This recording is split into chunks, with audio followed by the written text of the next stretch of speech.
Hello students, current affair by student family में आपका स्वागत है। आज हम 21 और 22 सितंबर 2023 की करंट अफेयर करेंगे। आइए आज का पहला क्वेश्चन शुरू करते हैं।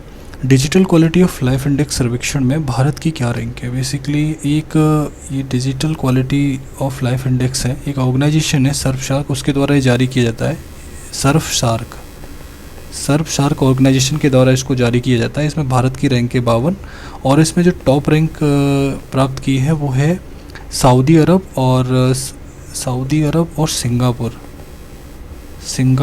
और सऊदी अरब, इन दोनों ने इसमें टॉप रैंक प्राप्त की है। ठीक है, ये फर्स्ट पर है। एक्चुअली इसका देखो, digital quality of life index का मतलब है कि जैसे इंटरनेट की सर्विस किसी देश में कितनी अच्छी है, कितनी बेहतर है, उसके बिहाव पे ये मतलब इंडेक्स जारी किया जाता है, राइट। अभी हाल ही में एक इंडेक्स और जारी किया गया था, उसके बारे में मैं भी आपको बता देता हूँ। उस इंडेक्स का नाम है world trade statistical review. World trade स्टैटी है शायद, स्टैटिकल रिव्यू, ओके, 2023। ये बेसिकली एक इंडेक्स और जारी किया गया था और ये बेसिकली जो इंडेक्स है इसमें क्वेश्चन ये था कि भारत जो एक्सपोर्ट करता है अदर कंट्रीज़ को, ठीक है, तो जो भारत का निर्यात में क्या स्थान है, ऑल ओवर एक्सपोर्ट में क्या स्थान है, कि जब हम निर्यात करते हैं भारत से जो सामान निर्यात किया जाता है उसमें भारत का क्या नंबर है। तो इसमें 18वां स्थान भारत का है, राइट। और अगर मैं ये कहूँ कि सबसे पहले नंबर पे कौन है, तो इसमें टॉप नंबर पे है चाइना, राइट। तो आपको ये भी ध्यान रखना है, ठीक है। निर्यात के मामले में भारत का रैंक है 18 और विश्व निर्यात समीक्षा, सांख्यिकी समीक्षा, इसका मतलब हिंदी में नाम है, ठीक है, ओके। इसके अलावा एक इंडेक्स और भारत में जारी हुआ था, उसका नाम है नेशनल मैन्युफैक्चरिंग इनोवेशन इंडेक्स, मतलब नेशनल में राष्ट्रीय विनिर्माण नवाचार इंडेक्स। इसका मतलब है कि विनिर्माण में नवाचार को अपनाने के मामले में भारत का कौन सा राज्य सबसे अच्छा है, तो उसमें आपका आंसर था कर्नाटक, राइट। आगे बढ़ते हैं नेक्स्ट क्वेश्चन की तरफ। स्किल ऑन व्हील्स पहल का उद्घाटन किसने किया। देखो, स्किल ऑन व्हील्स पहल का उद्घाटन जो किया गया वो धर्मेंद्र प्रधान जी के द्वारा किया गया। किसके द्वारा? धर्मेंद्र प्रधान जी के द्वारा। देखो, स्किल ऑन व्हील्स के बारे में आपको क्या क्या याद रखना है, इसमें यह है कि इसमें जो बेसिकली हमारे नवाचार है, जो स्किल्स है हमारा, हम उसको जॉब्स के फॉर्मेशन में, जॉब्स में कैसे बदल सकते हैं, उसको जॉब में कैसे हम रूपांतरित कर सकते हैं, हमारे अंदर जो कौशल है, उसके लिए पहल का उद्घाटन बेसिकली अभी हाल ही में किया गया है।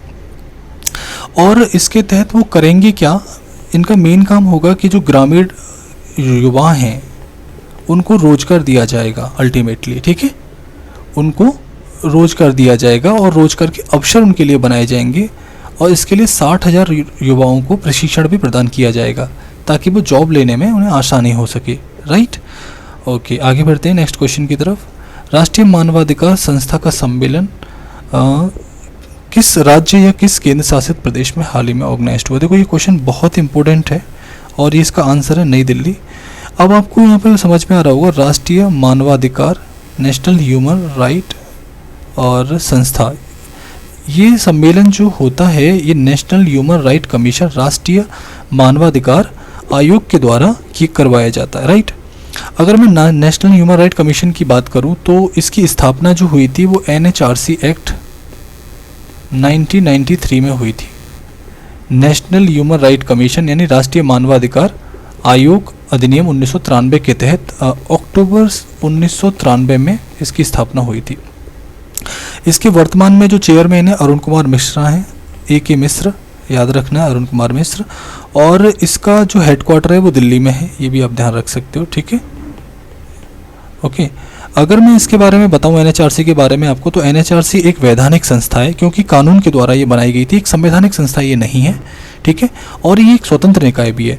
अगर मैं इसमें सदस्यों की बात करूँ तो इसमें एक अध्यक्ष होता है, 5 इसके सदस्य होते हैं। एक अध्यक्ष जो होता है ये रिटायर्ड जज होता है, रिटायर्ड सुप्रीम कोर्ट का जो चीफ जस्टिस होता है हमारा, जो retired chief justice of India, या कोई भी रिटायर्ड सुप्रीम कोर्ट का जज होगा, या retired chief justice of India हो सकते हैं। इसके अलावा जो 5 मेंबर होते हैं इसमें कोई भी रिटायर्ड जज हो सकता है सुप्रीम कोर्ट का, हाई कोर्ट का चीफ जस्टिस ऑफ इंडिया हो सकता है, और 3 व्यक्ति जो होते हैं जो ह्यूमन राइट के बारे में जानते हैं वो हो सकते हैं, राइट। इनका जो कार्यकाल होता है 3 वर्ष या 70 वर्ष, जो भी पहले हो जाए उतना होता है, ठीक है। और इनकी नियुक्ति राष्ट्रपति के द्वारा की जाती है, इन सदस्यों की नियुक्ति और अध्यक्ष की नियुक्ति, और राष्ट्रपति के द्वारा 6 मेंबर्स की एक कमेटी बनती है, उसके सजेशन पे इनकी नियुक्ति करी जाती है, राइट। इसके अलावा अभी हाल ही में आपने देखा होगा भारत में ना एक मीटिंग हुई है G20, right. G20 summit Bharat में हुई अभी नई दिल्ली में। अब ये G20 समिट अब हुई, अब नेक्स्ट समिट जो 2024 में होगी वो कहाँ होगी, ब्राज़ील में होगी, राइट। और एक अभी और समिट हुआ था न्यू दिल्ली में, मुझे याद आ रहा है, global India AI summit, global India AI summit. देखो AI का मतलब होता है आर्टिफिशियल इंटेलिजेंस पर, अभी ग्लोबल इंडिया समिट हुई थी, ये भी नई दिल्ली में होस्ट हुई थी, राइट। और अभी ब्रिक्स समिट की अगर मैं बात करूँ, ब्रिक्स समिट, ठीक है, तो जो ब्रिक्स समिट है बेसिकली ये अगली वाली जो ब्रिक्स समिट होनी है ये कहाँ होनी है, अभी जो 15वीं है और एक 16वीं है। 15वीं तो 2023 में हो चुकी है, और 16वीं जो ब्रिक्स समिट होगी वो कहाँ होगी, वो होगी जोहान्सबर्ग, सॉरी रशिया में होगी। रशिया के कहाँ होगी, कजान सिटी में, कजान शहर है रशिया का, रूस का कजान शहर। और ये जो भी हो चुकी है ये कहाँ हो चुकी है, जोहान्सबर्ग एक शहर है, जोहान्सबर्ग, ये साउथ अफ्रीका में, दक्षिण अफ्रीका का एक शहर है, वहाँ ये भी हो चुकी है, ठीक है। और अगली वाली कहाँ होगी, 16वीं, ये 2024 में होनी है, ठीक है। ब्रिक्स समिट, ब्रिक्स समिट का मतलब होता है, देखो ब्रिक्स के बारे में मैं आपको बताता हूँ, वेट, ब्रिक्स के बारे में बताता हूँ भी। देखो ब्रिक्स क्या है ना, ब्रिक्स में 5 देश हैं, ब्राज़ील, रसिया, इंडिया, चाइना और साउथ अफ्रीका, ठीक है। लेकिन हाल ही में क्या हुआ कि जो जोहान्सबर्ग में जो 15वीं बैठक हुई अभी हाल ही में ब्रिक्स की, उसमें जो अफ्रीका के राष्ट्रपति हैं सिरिल रामाफोसा ने घोषणा की कि अब इसमें 6 मेंबर और हो जाएंगे, ठीक है। तो अब इसमें अब तक 5 मेंबर होते थे, अब इसमें 6 और जुड़ जाएंगे, तो कितने हो जाएंगे, 11। और ये मेंबर 1 जनवरी से अपनी सदस्यता ग्रहण करेंगे 2024 से। तो ये बहुत इंपॉर्टेंट क्वेश्चन है कि ये जानना कि आखिर में ये 6 मेंबर हैं कौन से, ठीक है। अगर मैं इन 6 मेंबर्स की आपसे बात करूँ तो एक तो मेंबर है अर्जेंटीना, मैं आपको वैसे ही लिख दे रहा हूँ, ठीक है, ध्यान रखना। अर्जेंटीना एक मेंबर है, दूसरा मेंबर है इसमें अर्जेंटीना, इजिप्ट यानी कि मिस्र, और इथियोपिया, इथियोपिया, राइट। और एक है ईरान, एक है UAE, और एक है सऊदी अरब, सऊदी अरेबिया, ठीक है। ये मेंबर हैं 6, आपको विशेष रूप से ध्यान रखने कौन से मेंबर हैं, इतने। अब ब्रिक्स की ये जो ऑर्गेनाइजेशन है इसकी ना एक बैंक है NDB, या ब्रिक्स बैंक भी इसको बोलते हैं। कौन से बैंक बोलते हैं, ब्रिक्स बैंक। इसका जो हेडक्वार्टर है वो है संघाई, संघाई कहाँ पर है, चीन में। इस ब्रिक्स बैंक के भी यही मेंबर पहले हुआ करते थे, लेकिन इसमें 4 मेंबर और जुड़ गए, ठीक है। तो NDB जो ब्रिक्स की जो बैंक है, बेसिकली जो ब्रिक्स ऑर्गेनाइजेशन है, ब्रिक्स बैंक है, जो ब्रिक्स की ओन्ड बैंक है। पहले इसमें 5 मेंबर होते थे, जो मैंने भी बताया, ब्राज़ील, रसिया, इंडिया, चाइना और साउथ अफ्रीका, लेकिन इसमें 4 मेंबर और जुड़ गए। ये और भी ज़्यादा इंपॉर्टेंट क्वेश्चन है कि 4 मेंबर कौन से जुड़े। पहले UAE जुड़ा था, ठीक है, फिर बांग्लादेश जुड़ गया, बांग्लादेश के बाद में फिर उरुग्वे जुड़ गया, ठीक है, उसके बाद में फिर जो लेटेस्ट जुड़ा है अभी, ये बहुत इंपॉर्टेंट क्वेश्चन है, इजिप्ट। तो आपसे ये पूछे कि ब्रिक्स बैंक, जिसको न्यू डेवलपमेंट बैंक कहते हैं, इसमें जो 9वां मेंबर जुड़ा है वो कौन है, इजिप्ट, राइट। ये विशेष रूप से आपको ध्यान रखना है, ओके ओके। आगे चलते हैं नेक्स्ट क्वेश्चन की तरफ। G7 क्वेश्चन है हमारा नेक्स्ट। G7 देशों की बैठक 2024 में कहाँ होगी। देखो G7 ग्रुप ऑफ 7 में कौन कौन से कंट्री आते हैं, जैसे Canada, USA, Germany, United kingdom, Italy, Japan और फ्रांस। याद रख सकते, सारी डेवलप्ड कंट्रीज़ हैं। इनकी जो बैठक अभी हाल ही में हुई थी 2023 में, वो बैठक इनकी हुई थी हिरोशिमा, राइट। हिरोशिमा कहाँ पर है, जापान में। अब इनकी अगली बैठक जो 2024 में होनी है वो एक शहर है पुगलिया, पुगलिया शहर है इटली में, ठीक है। यहाँ पर इनकी अगले 2024 में बैठक होगी। और इटली की प्रधानमंत्री कौन है, जियोर्जिया मेलोनी, जो हाल ही में अभी G20 मीटिंग में भारत में आई थी, ठीक है। इसके अलावा इटली में एक बहुत ज़्यादा एक्टिव ज्वालामुखी पर्वत पाया जाता है, माउंट एटना, ठीक है। और माउंट एटना के बारे में विशेष रूप से फटता रहता है हर 4-5वें दिन। माउंट एटना, तो इसके बारे में आप ध्यान रख सकते हो। ओके ओके ठीक है, नेक्स्ट क्वेश्चन की तरफ बढ़ते हैं। डिजिटल इंफ्रास्ट्रक्चर प्रोवाइडर संगठन, क्या देखो, डिजिटल इंफ्रास्ट्रक्चर प्रोवाइडर संगठन, ये एक संगठन है जो हमारी जो डिजिटल इंफ्रास्ट्रक्चर्स होती हैं उनको डील करता है, ठीक है, उनको ये देखता है, उनको मैनेज करता है कि जो हमारी जो डिजिटल इंफ्रास्ट्रक्चर, इसके अध्यक्ष जो अभी बने धनंजय जोशी, इनका नाम है। इस संस्था का गठन वैसे किया गया था 2010 में, ठीक है, और हमारी जो डिजिटल इंडस्ट्री, हमारे जो डिजिटल उद्योग हैं, उनको ये मैनेज करने का काम करता है बेसिकली, ठीक है। नेक्स्ट क्वेश्चन की तरफ बढ़ते हैं। अगला क्वेश्चन, झींगा फसल बीमा योजना की शुरुआत किसने की? देखो, पुरुषोत्तम रूपाला की योजना है ये। पुरुषोत्तम रूपाला हमारे जो पशुपालन मंत्री, उन्होंने इस योजना की शुरुआत की। अब झींगा फसल बीमा योजना के बारे में ये है कि जो झींगा का उत्पादन करते हैं, देखो झींगा को इंग्लिश में हम जो कहते हैं उसको आप ध्यान रखना, इनको श्रिम्स कहा जाता है, SRIMPS श्रिम्स, ठीक है। तो इनका जो उत्पादन करने वाले किसान हैं उनको बीमा दिया जाएगा, बेसिकली ये। अगर देखो भारत के संदर्भ में मैं बात करूं तो भारत के संदर्भ में आंध्र प्रदेश इसका सबसे ज़्यादा उत्पादन करता है। देखो झींगा खाए जाते हैं, झींगा जो होते हैं वो चाइना में बहुत खाए जाते हैं, बहुत सारे देशों में ये एक तरह का समुद्री जीव होता है जो बहुत खाया जाता है, ठीक है। फूड होता है, सी फूड इसको बोला जाता है, सी फूड, समुद्री भोजन, ठीक है, इसको खाया जाता है बहुत ज़्यादा। ऑल ओवर में बात करूँ श्रिम्प के प्रोडक्शन में, जो ऑल ओवर सबसे ज़्यादा किसमें, वियतनाम अब टॉप पे पहुंच गया है, और दूसरे नंबर पे भारत आता है प्रोडक्शन के मामले में, ठीक है। श्रिम्प्स का प्रोडक्शन दूसरे नंबर पे भारत करता है, पहले नंबर पे हो गया है वियतनाम। ओके नेक्स्ट क्वेश्चन की तरफ बढ़ते हैं आगे। हाल ही में किस संगठन ने उच्च रक्तचाप पर वैश्विक प्रभाव, देखो हाइपरटेंशन मतलब होता है हाई ब्लड प्रेशर पर, एक क्या विश्व पर प्रभाव पड़ रहा है हाइपर टेंशन का या हाई ब्लड प्रेशर का, उस पर एक रिपोर्ट आई है, और रिपोर्ट अभी हाल ही में जारी की है WHO ने, वर्ल्ड हेल्थ ऑर्गेनाइजेशन। इसका हेडक्वार्टर कहाँ है, जेनेवा। अगर मैं वर्ल्ड हेल्थ ऑर्गेनाइजेशन की बात करूँ तो इसकी स्थापना हुई थी 1948 में। वर्तमान में इसके जो डायरेक्टर जनरल हैं, DG, वो हैं टेड्रस आधानोम, याद रख सकते हो, ठीक है, टेड्रस आधानोम। देखो यूनिप एक यूनिप ऑर्गेनाइजेशन है, यूनिप मतलब यूनाइटेड नेशन एनवायरनमेंट प्रोग्राम। इसका हेडक्वार्टर कहाँ है, नैरोबी, ये भी आप ध्यान सकते हो, नैरोबी में इसका हेडक्वार्टर। नैरोबी कहाँ पर है आपसे पूछा जाए तो केनिया में है, केनिया का है, अफ्रीका कॉन्टिनेंट में अवस्थित एक देश है, बेसिकली वहाँ पर है। ओके देखो, इसमें उच्च रक्तचाप में क्या होता है कि पूरे विश्व में हर 3 आदमियों में से एक ब्लड प्रेशर के पेशेंट है इस समय पे। इसकी वजह से हार्ट स्ट्रोक हो जाते हैं, दिल का दौरा पड़ जाता है इंसान को, हमारी जो वेल्स हैं वो जो वेशल्स, हमारी जो नसें हैं वो फट जाती हैं, और में इतना प्रेशर बन जाता है ब्लड का, ठीक है। देखो ब्लड के अंदर हमारा जो ऑक्सीजन का जो ट्रांसपोर्ट करता है हमारे ब्लड के अंदर, तो वो कौन करता है, हीमोग्लोबिन, ठीक है। हीमोग्लोबिन ब्लड के अंदर ऑक्सीजन का ट्रांसपोर्टेशन करता है, यानी परिवहन करता है हमारे ब्लड के अंदर। और ये हीमोग्लोबिन पाया कहाँ जाता है, रेड ब्लड सेल्स या रेड ब्लड कार्पसेल्स इनको बोलते हैं, लाल रक्त कणिकाएं, उनके अंदर पाया जाता है, राइट। ओके नेक्स्ट क्वेश्चन की तरफ बढ़ते हैं। हाल ही में किस राज्य ने मोबाइल वैन कार्यक्रम की शुरुआत की? देखो हिमाचल प्रदेश ने करी है।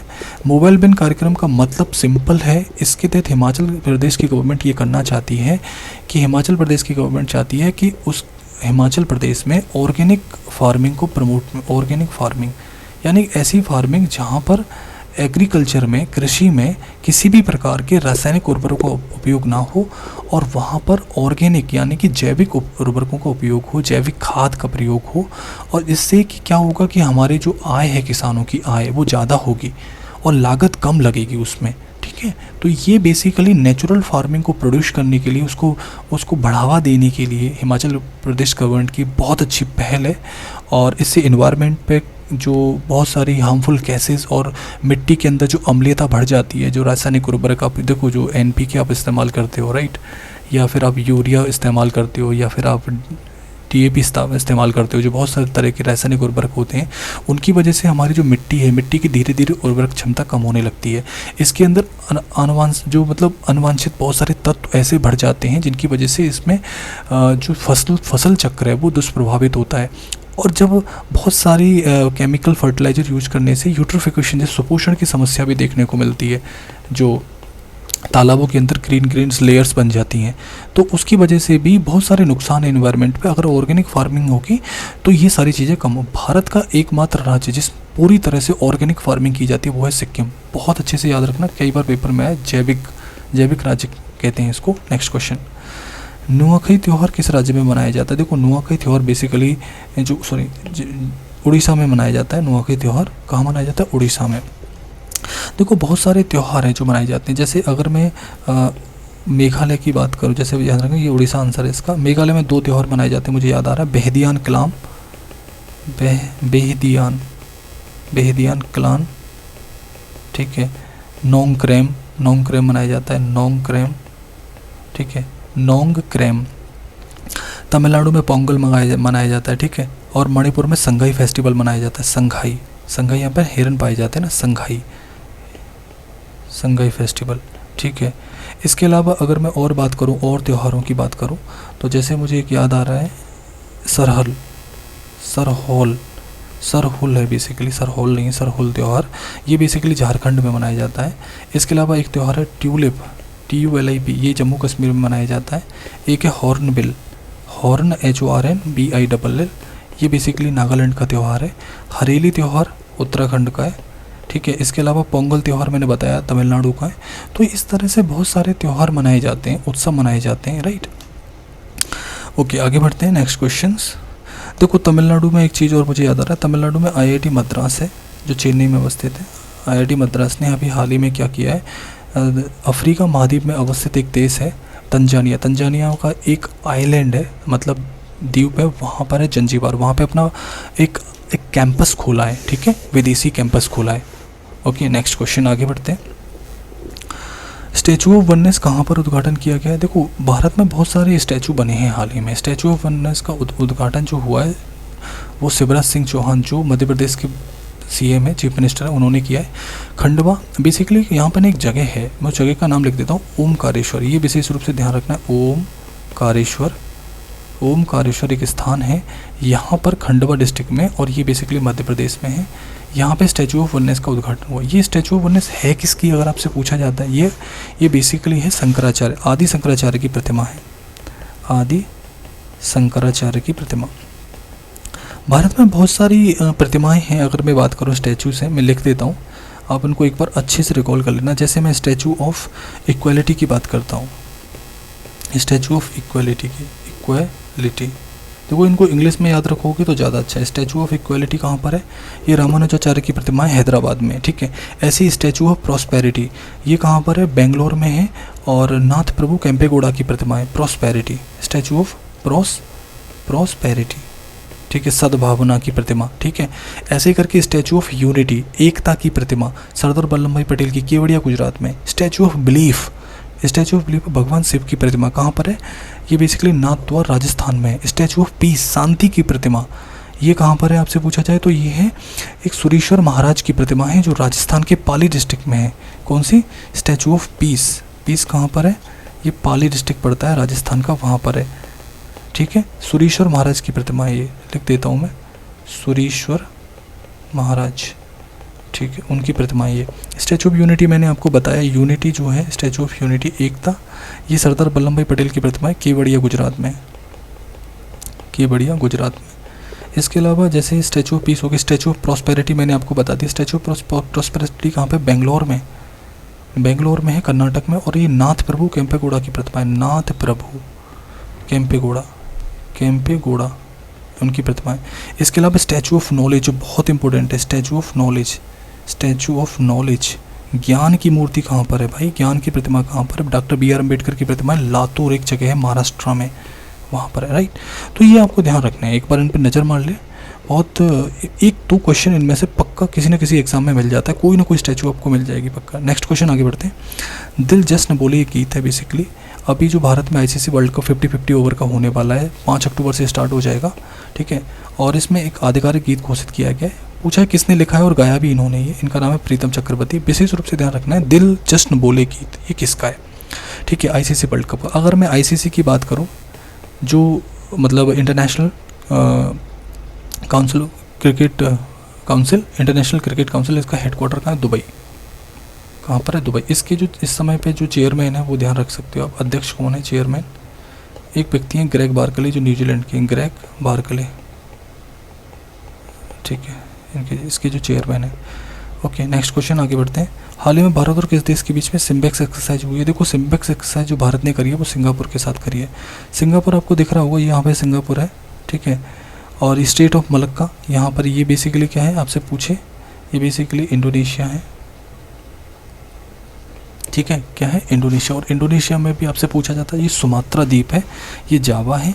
तो अब आपसे पूछा जाए कि मलेशिया और इंडोनेशिया के बीच में कौन सी स्ट्रेट है, ठीक है। तो अगर यहाँ पे आपसे स्ट्रेट पूछी जाए तो इसका नाम है मलक्का, मलक्का जल संधि। कौन सी जल संधि? मलक्का जल संधि, ठीक है। तो ये अंडमान सी को, और यहाँ पे कौन सा सी है आप बताओ मुझे, यहाँ पर सी है साउथ चाइना सी, ठीक है। कौन सा चाइना सी? साउथ चाइना सी, दक्षिण चीन सागर, इन दोनों को कनेक्ट करती है।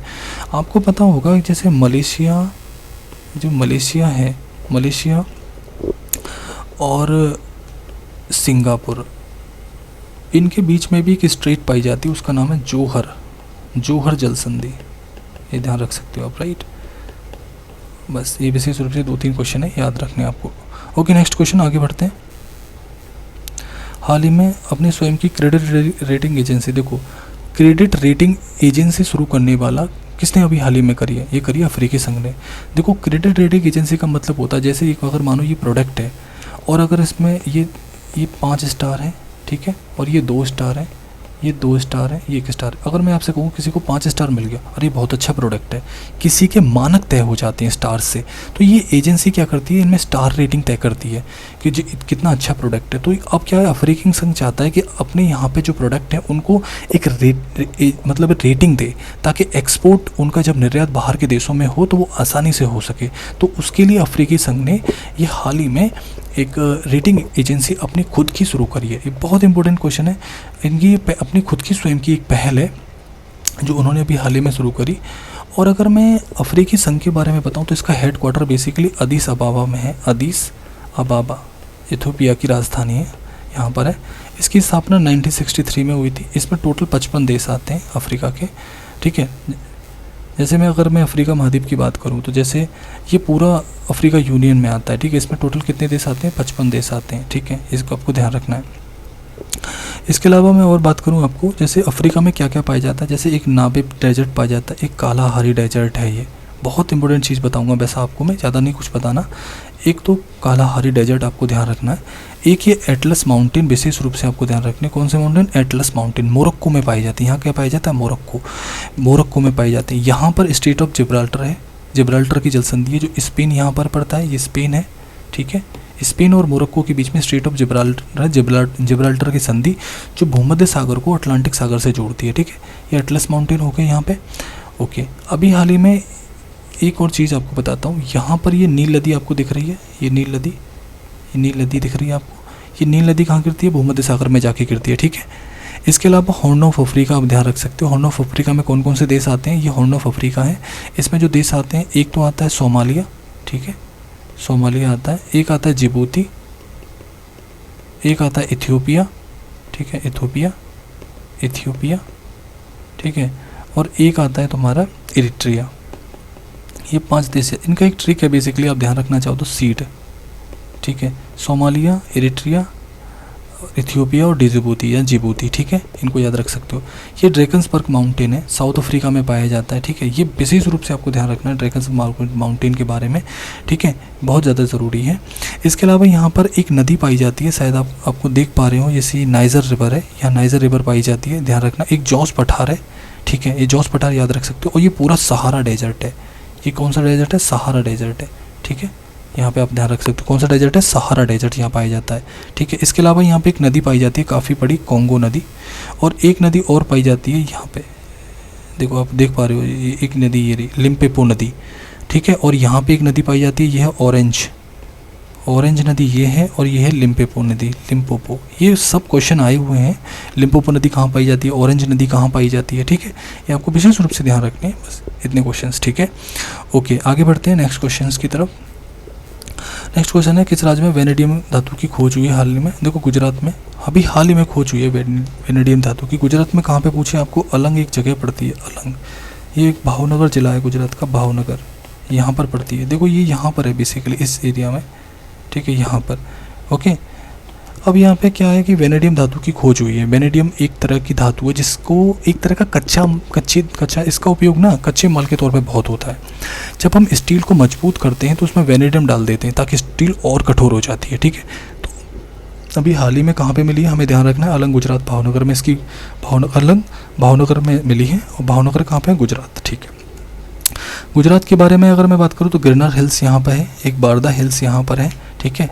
और ये आपको अच्छे से मालूम है, ये कच्छ के मैदान है, यहाँ पे एक ये कच्छ पेनिनसुला है, कच्छ प्रायद्वीप है, ये काठियावाड़ प्रायद्वीप है, और यहाँ पे एक हिल्स पाई जाती है मंदाव हिल्स। कौन सी, मंदाव हिल्स।